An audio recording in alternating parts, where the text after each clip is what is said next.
Hello, we are interrupting our regular programming to cross live for you to the United Nations, where President Zelensky is just starting to speak.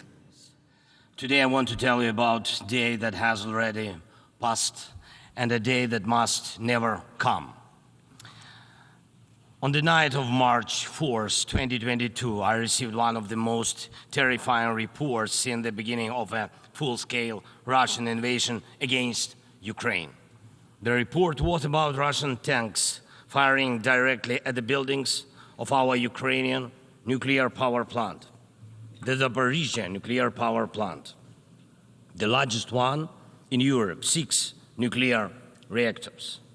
The Russian army stormed this facility just as brutally as any other during this war, without thinking about the consequences, possibly disastrous. This was one of the most horrifying moments of the war, when no one could know how Russian strikes on the nuclear facility would end, and everyone in Ukraine was reminded of what Chernobyl means. Now, the Zaporizhzhia nuclear power plant remains occupied by Russian forces, unfortunately, and it's at risk of a nuclear incident. This is the major source of radiation danger in Europe, possibly in the world. That's why, in the peace formula I presented, the first point is about nuclear safety. In Ukraine, we know exactly what we are dealing with. And I want to thank you, the General Assembly members, for adopting a resolution in July this year on the safety of nuclear facilities in Ukraine. Most in the world understand what's at stake.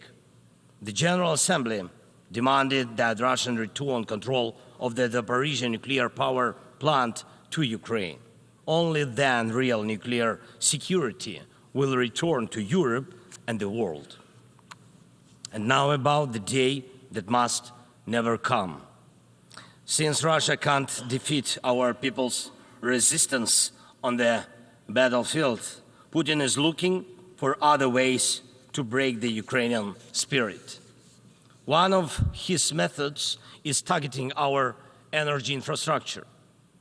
And these are deliberate Russian attacks on our power plants and the entire energy grid. As of today, Russia has destroyed all our thermal power plants and a large part of our hydroelectric capacity. This is how Putin is preparing for winter, hoping to torment millions of Ukrainians, ordinary families, women, children, ordinary towns, ordinary villages. Putin wants to leave them in the dark and cold this winter, forcing Ukraine to suffer and surrender. Just imagine, please, your country with 80% of its energy system gone, with such a destroyed part of the system. What kind of life would that be? Recently, I received yet another alarming report from our intelligence. Now Putin does seem to be planning attacks on our nuclear power plants and their infrastructure, aiming to disconnect the plants from the power grid. With the help of satellites, by the way, ladies and gentlemen, satellites of other countries. Russia is getting images and detailed information about the infrastructure of our nuclear power plants. But what does this really threaten? Any missile or drone strike, any critical incident in the energy system could lead to a nuclear disaster. A day like that must never come. And Moscow needs to understand this, and this depends in part on your determination to put pressure on the aggressor. These are nuclear power plants. They must be safe. Ladies and gentlemen, 2 years ago, in the fall of 2022, I proposed a comprehensive strategy to end the war and to ensure security, and I presented the peace formula at a highly inclusive political platform for world leaders, the G20 summit in Indonesia. representing billions of citizens from all parts of the globe. And it's important for us that all these people can understand us, understand that Ukraine wants to end this war more than anyone in the world. War always poses a threat to many. You all see in the media and read in reports what is happening in Ukraine because of Russia's war.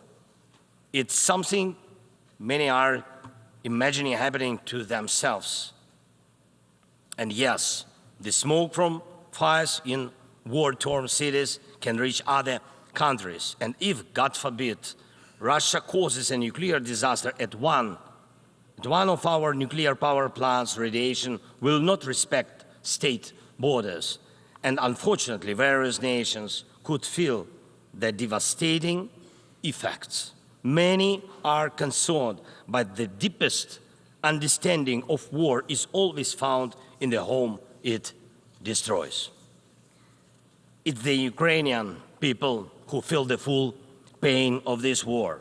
It's Ukrainian children who are learning to distinguish the sounds of different types of artillery and drones because of Russia's war. It's our people who are forcefully separated by occupation because Putin decided he could do whatever he wants. It's our heroic soldiers who are giving their lives to defend our country from invaders trying to steal our land. That's why we say, rightfully so, there can be no just peace without Ukraine.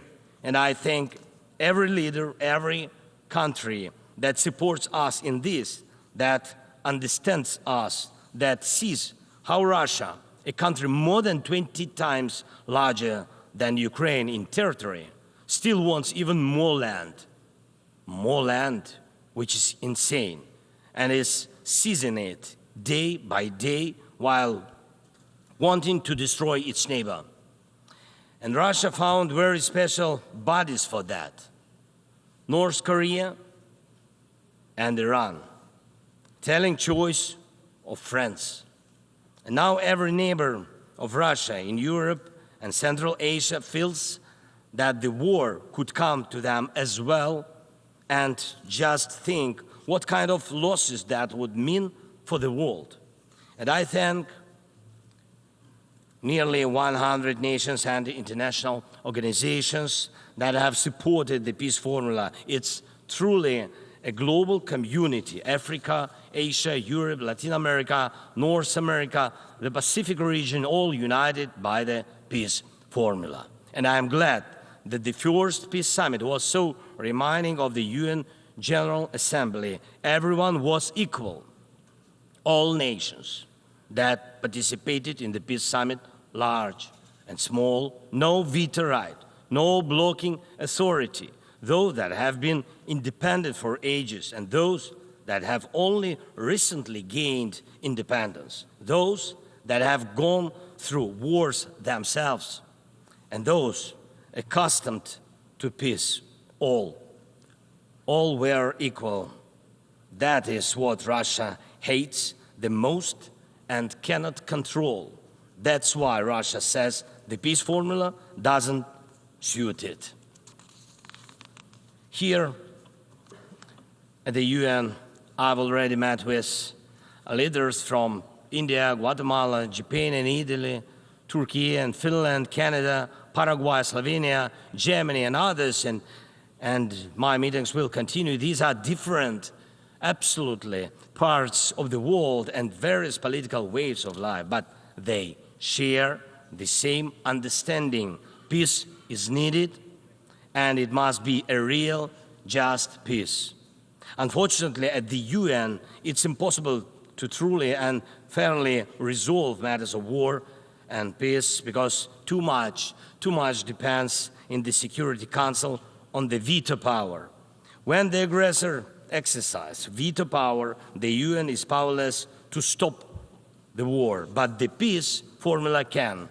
Once again, there is no veto power in it.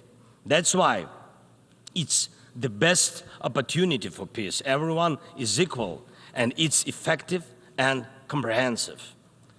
when some propose alternatives, half-hearted settlement plans, so-called sets of principles, it not only ignores the interests and suffering of Ukrainians, who are affected by the war the most. It not only ignores reality, but also gives Putin the political space to continue the war and pressure the world to bring more nations under control. Any parallel or alternative attempts to seek peace are, in fact, efforts to achieve a lull instead of an end to the war. As a global initiative, the peace formula has already existed for 2 years, and maybe somebody wants a Nobel Prize for their political biography for frozen truths instead of real peace, but the only prizes Putin will give you in return are more suffering and disasters. We must restore nuclear safety. Energy must stop being used as a weapon. We must ensure food security.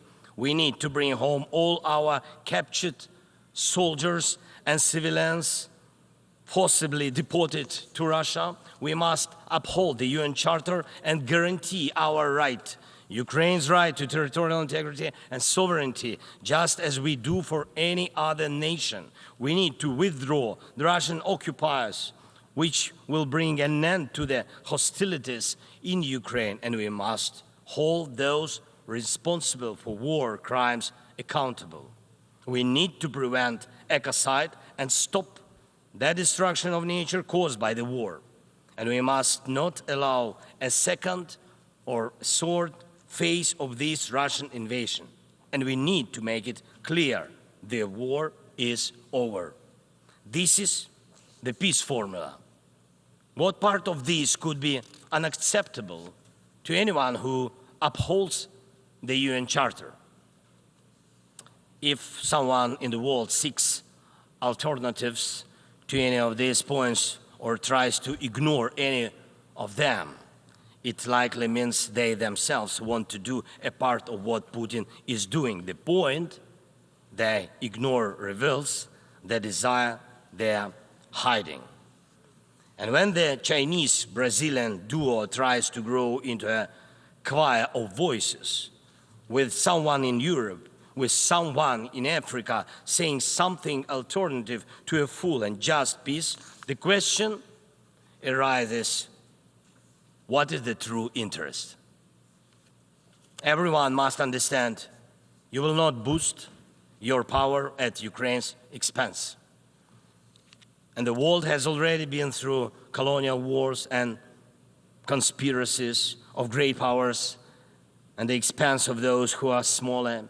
Every country, including China, Brazil, European nations, African nations, Middle East, all understand why this must remain in the past.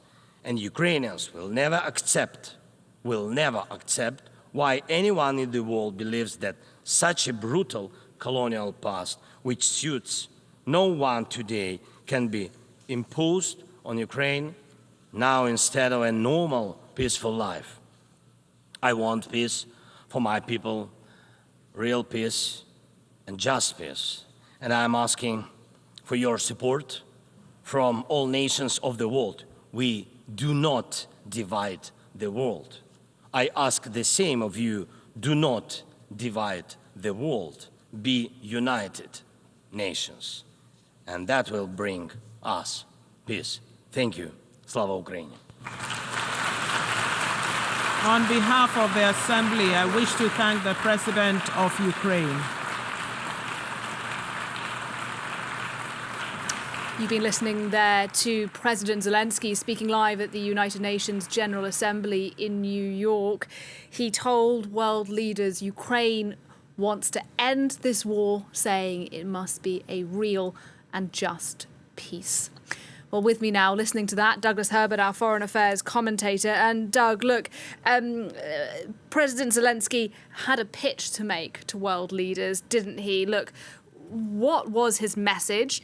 Did that pitch work, or do you think it fell on deaf ears in the room? Well, the first part of that, Zelensky, the world is now very familiar with the figure of Volodymyr Zelensky in the role as basically implorer-in-chief. You know, he, in multiple appearances since the beginning of this war, now in its third year, he has pleaded with world leaders to maintain their support for Ukraine's defense, for the defense of his country against what is widely perceived across the world as a Russian aggression, a Russian invasion. He was here last year, his first appearance as a wartime president before the United Nations General Assembly, his first physical appearance as a wartime president. A year later, things have changed radically, right? His pitch has essentially been he is desperate to make sure that the attention of world leaders doesn't wane, that it doesn't flag at a crucial moment in Ukraine's fight against Russia, a moment when Russian troops, which are far superior in terms of ammunition and arms and manpower and potential manpower, are making steady inroads and advances on the Eastern Front, at a moment when the summertime incursion by Ukrainian forces into Kursk, if it hasn't stalled, it isn't really making much more progress, and at a moment where Russia is, by all accounts of Western countries and Western intelligence, getting lots of arms and supplies and support from two key allies, North Korea and Iran, support potentially, especially North Korea's case in terms of ammunition, that could keep Russia's ammunition stocks well supplied for many, many, many more months.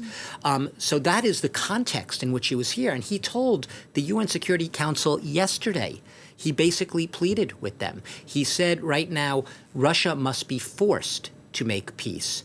It can't just do so on its own terms, because that would amount to capitulation. And what he's essentially saying is, more than ever, I need more of what you've given me already, continued momentum in that Western support, in order to ensure that when we go to the negotiating table for those talks, and Zelensky has signaled he is open to talks, but just not on any terms. When we go to that negotiating table, we want to be able to go there on the best possible terms. And for Ukraine, at this point in time, the best possible terms, you don't even have to ask for that much. It would be not having to cede the territory and the sovereignty that his country, in his view, has had to cede. The Russians right now control about 18% of Ukraine. Going to the peace table right now without any additional pressure on Russia, as he sees it, would amount to essentially uncle, crying capitulation, going to the table on Russia's terms. That's exactly what he wants. He was very clear in what he sees as Russia's agenda. He said Putin is aiming to torment the Ukrainian people and to basically scare them, cow them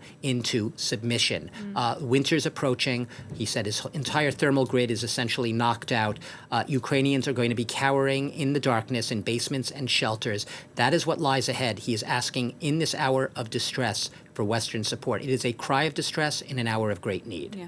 And he, at the beginning of his speech, Doug, he recalled Chernobyl, didn't he, the nuclear disaster there. And then he went on to say that Vladimir Putin could be planning to attack Ukrainian nuclear sites. What did you make of that? What I made of that is, I know a lot of Western leaders are going to, especially those who are maybe weary of hearing Volodymyr Zelensky constantly playing the salesman-in-chief in pitching for arms and all that. They'll probably roll their eyes and say, oh, here he is waving the nuclear card, trying to intimidate us into keeping that support line going, saying that there's going to be a nuclear accident if we don't. But the fact of the matter is Russian troops have been occupying, essentially, and calling the shots at those nuclear facilities. And the International Atomic Energy Agency, time and again, which has had people visiting those facilities, has signaled, has alerted the world to the risk of an imminent accident, a real danger, because these facilities are essentially, if not directly in the crossfire of conflict, very near it. They are sitting targets for an accident waiting to happen. So I don't see it as an exaggeration when Zelensky uses that card. Yes, it's savvy communications. Sure, it's the use of nuclear facilities to make his PR argument for more support and ammunition. But it's also not an exaggeration to say that those facilities are legitimately at risk of an accident that everyone would regret. And he's making it at a time when he's trying to sell what he calls his victory plan for Russia. And that plan is something that he will be presenting at the White House. He hasn't divulged details of it yet, but presenting to President Biden tomorrow at the White House. And I will just note this, Nadia. It's important. He will be meeting with Biden. The Ukrainians are very sober about the prospect of They don't know the outcome in the U.S. elections. He would like to meet for Trump. There's been talk of a possible meeting with Donald Trump as well.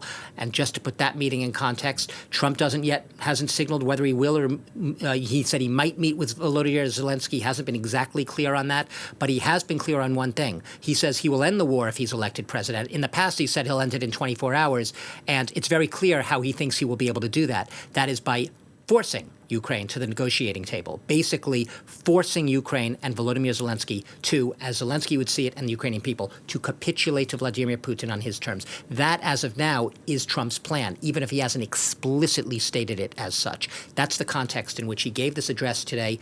What's behind us? What's coming up? Presidential election looming. It's all or nothing for Ukraine at this moment in time. Douglas Herbert, thanks very much.